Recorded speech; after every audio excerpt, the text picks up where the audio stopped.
Hi, my name is Pernilla Lind. I work here at Ringensvarv in Marstrand, and we're going to give you a few tips for when you're boating on the water.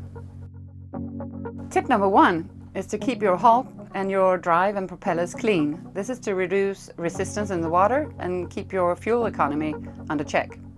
Tip number 2, make sure you have the right propellers mounted on your boat. It's very important for your engine to run at the correct RPM in order to give your engine a long and healthy life. Tip number 3, Volvo Penta has many interesting features that you can add to your boat.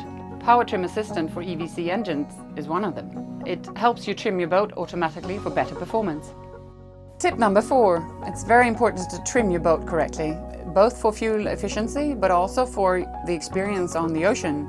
Volvo Penta has trim systems that will reduce seasickness and give you a very nice ride.